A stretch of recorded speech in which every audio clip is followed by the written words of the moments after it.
Lecture 27, Writing a Conclusion. We have now written the entire essay except for the last part, the conclusion. It should be quite easy to write a strong conclusion because we have designed the essay carefully so that it supports our position. We have 2 body paragraphs arguing for the value of learning about history. These paragraphs help to make sure that we have presented a clear position throughout the response. Using our values to guide us, we have argued that not all people may have the interest or money to visit a museum if it is not free to enter. Then, to strengthen our position, we added a counter-argument. Yes, museums cost money to operate, but the costs are outweighed by the value given by free museums. This all leads to the natural conclusion that museums should be free. The reader already knows our position even though the conclusion has not yet been written. In other words, we have logically organized information and ideas. There is a clear progression throughout. Here is our essay so far. While some people believe that museums should be free of charge, there are others who would insist that visitors pay for admission. Some people believe that museums should be free to enter. They see museums as being very valuable due to the fact that they contain knowledge about history. Visitors to a museum can learn about the atrocities of war and the importance of not repeating such mistakes. Visitors can learn about the great achievements of history, which are also important in order to understand our place in modern society.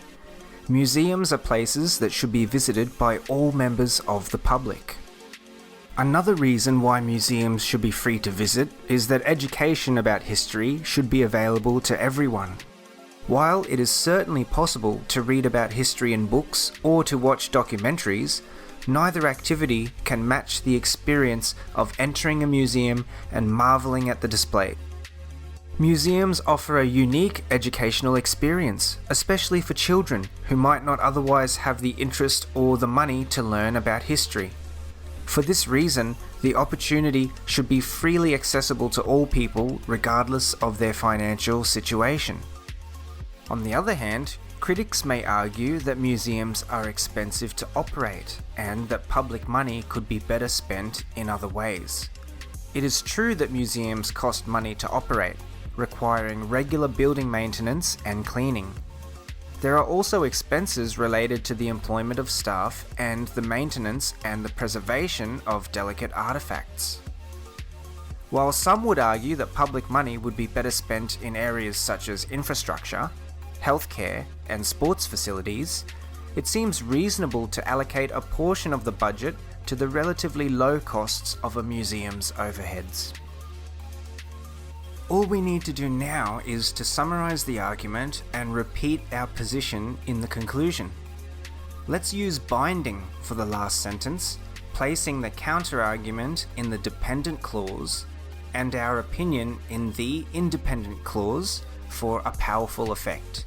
We have already written 290 words, so let's try to keep the conclusion short, about 30 to 40 words. As has been discussed, there are conflicting views as to whether museums should be free to enter. Although free museums cost public money, it is a small price to pay for the educational value it brings to all people. Notice what I've done here. I have just touched on the question once more by referring to the 2 opposing views.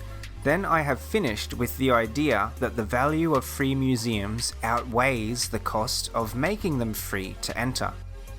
Your conclusion paragraph or sentence should not be long and repetitive.